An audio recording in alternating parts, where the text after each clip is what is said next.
Bueno, estamos con la candidata a diputada nacional, Graciela Landricini. Graciela, buenas noches, bienvenida a la zona. Bueno, con actividades aquí en este día, cuénteme un poquito cuál es su parecer respecto a lo que ha hecho el día de hoy. Buenas noches. Bueno, yo también trabajo en todas las horas hábiles, así que ustedes me han encontrado en una reunión de conversación con compañeros y compañeras del Frente de Todos. Yo he estado trabajando unas cuantas horas aquí en la localidad con mis actividades académicas y fuera del horario nos hemos reunido a intercambiar ideas sobre nuestro proyecto electoral del Frente de Todos, al cual represento para la candidatura a diputado nacional en segundo lugar por la provincia de Río Negro. Y bueno, muy feliz por el acompañamiento de tantos compañeros y compañeras en distintas ciudades que estoy recorriendo, internalizando los problemas y las expectativas de la población de cada lugar, sus complejidades, en algunos casos las demandas de infraestructura, en otros casos la demanda de situaciones que tienen que ver con resolver los problemas que vienen surgiendo por este desajuste económico-financiero del último tiempo, y con las expectativas de muchos sectores sociales de un cambio de rumbo en lo político y en lo económico, de manera de proteger los derechos sociales, proteger la soberanía política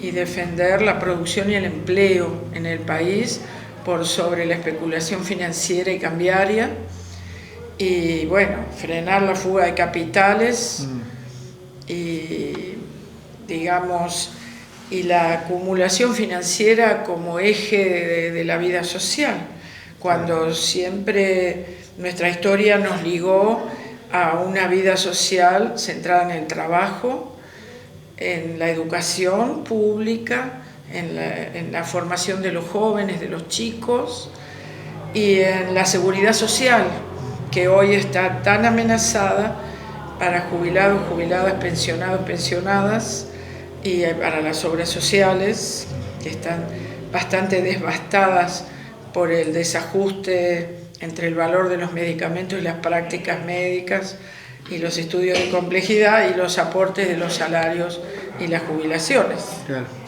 Los aportes de los afiliados, ¿no? Y en este bagaje que me están nombrando, ¿en qué contexto queda la provincia de Río Negro con la situación económica que vive?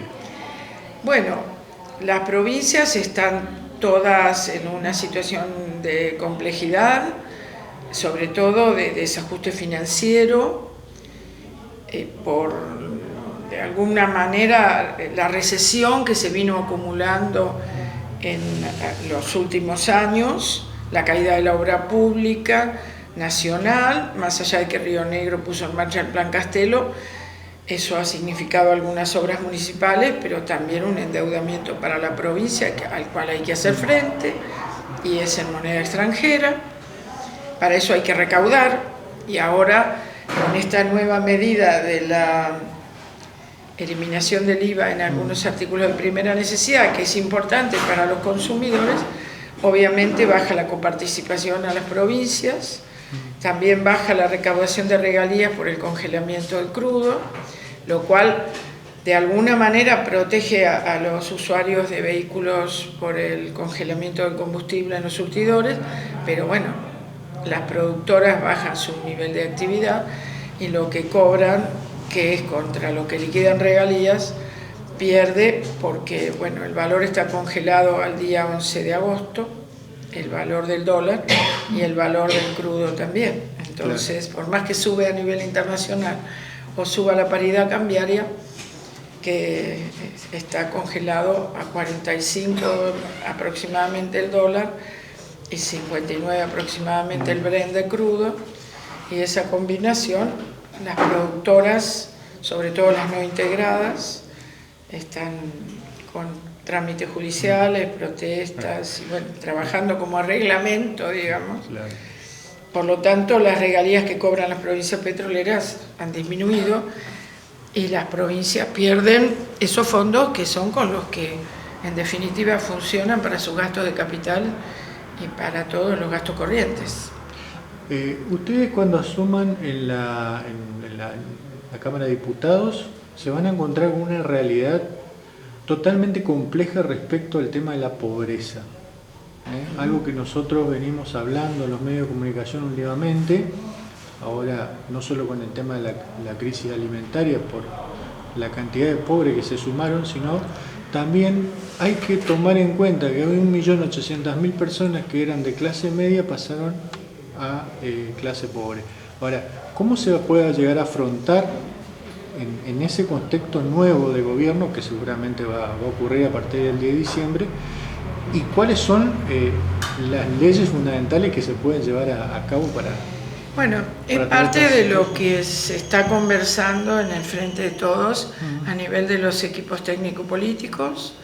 En primer lugar, hay que tener claro que la acumulación de la pobreza es la contracara de la acumulación financiera desmedida y del sobreendeudamiento gubernamental, del cual no se ven los resultados en términos objetivos de que se endeudó el país para construir, para desarrollar industrias o para desarrollar recursos naturales. Los recursos naturales del petróleo los desarrolló el capital privado, no el capital público. O sea que esa contracara, ahora la acumulación financiera significó la bicicleta, el carry trade, ¿verdad? La fuga de divisas, un saqueo financiero y cambiario, la disminución de las reservas del Banco Central, la caída de la actividad económica y del empleo, y este numeroso aumento de pobres y de indigentes y de enfermos y de desnutridos y de homeless, que son los que viven en la calle, sobre todo en las grandes ciudades, que es la contracara de esa acumulación financiera. Seguramente habrá una agenda que se está conversando de emergencia y una agenda estratégica de mediano plazo. En la agenda de emergencia tiene que estar la emergencia alimentaria, de medicamentos, de vacunas, de jubilaciones, de salarios mínimos, de asignaciones universales y de sostener algunas instituciones que dan contención a la demanda social insatisfecha. Claro. Yo estoy dispuesta a acompañar ese tipo de proyectos porque considero que son de urgencia, igual que tomado el gobierno en diciembre, en marzo tendrán que empezar otra vez las actividades escolares y habrá que poner las escuelas en órbita de que estén en condiciones para que no se caigan techos, para que no se inunden, ¿verdad? Porque todos los problemas que ha venido habiendo, heredados o no heredados en estos pocos años por las autoridades provinciales o locales, por la falta de financiamiento y hubo planes nacionales que teníamos en la época del gobierno Kirchner que fueron abandonados con las obras por la mitad o las obras sin terminar o las obras aprobadas y sin ejecutar. Un ejemplo son las universidades, donde no solo no nos mandan la plata para las obras, sino que además nos mandan los gastos corrientes. Ya tenemos una deuda de 50 millones de pesos. Si ustedes se imaginan que así no se puede funcionar, estamos funcionando con el oxígeno que nos facilita el Banco Credicop y la ayuda de los gobiernos provinciales. Y después habrá una agenda de mediano plazo, o por lo menos de corto también, que tendrá que ver con la renegociación de la deuda. Eso es inevitable. Por eso es tan importante una elección con una cantidad de votos a favor muy fuerte, porque nos dará legitimidad política para que el mundo entienda la solvencia política que va a tener el próximo gobierno y que le va a permitir presentarse ante el mundo con el consenso generado de una mayoría de los argentinos para tomar un cambio de rumbo, un cambio de viraje que priorice la población y no la acumulación financiera. Y eso implicará recuperar la producción del campo, la producción industrial, los servicios. Va a haber que hacer magia, va a haber que renegociar la deuda, va a haber que comprometer inversión pública, se verá, bueno, seguramente habrá retenciones a las exportaciones del campo. Ahora, no creo que pueda ser evitable, creo que es inevitable que así sea, nos guste o no, porque los sectores que tienen algún resto tendrán que cooperar con lo que ganaron a sostener el país, porque si no la nación se rompe en 1000 pedazos, claro, y se desintegra. Y por último le pregunto, porque sé que tiene actividades que cumplir, ¿cómo se apuntala después de esta debacle financiera, tanta inflación, tanto falta de trabajo, el tema de las economías regionales? Porque la provincia de Río Negro tiene Claro, bueno, pensemos que en el caso de la producción frutícola están las plantaciones, cada año hay que trabajar mucho y invertir mucho capital de trabajo para las podas, para las curas, para la fertilización, para proteger de las heladas, del granizo. Eso es salarios, eso es combustibles, eso es agroquímicos, que son recursos dolarizados, insumos dolarizados. Y después se necesitan los salarios para las cosechas y para toda la actividad cultural. La sanidad es fundamental porque si no nos rebotan los envíos desde Brasil o Europa por la carpocapsa o la mosca de los frutos, o del Mediterráneo, o la sarna, o lo que fuera. Por lo tanto,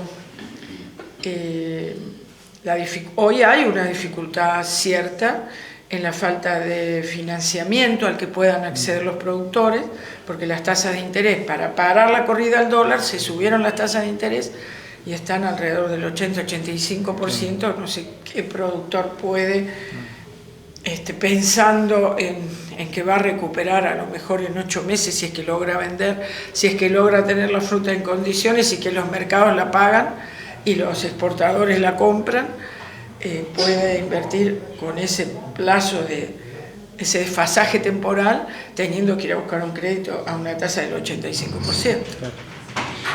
Así que por esa vía la cosa está complicada.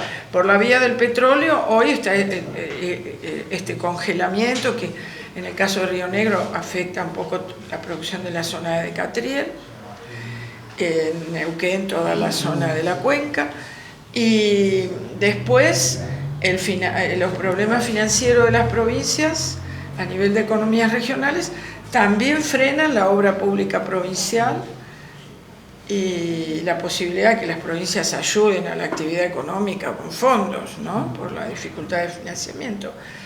Así que se han perdido empleos, se han cerrado muchos comercios, se han paralizado algunas industrias, han caído algunas industrias, algunas cerraron preventivamente, otras cayeron definitivamente.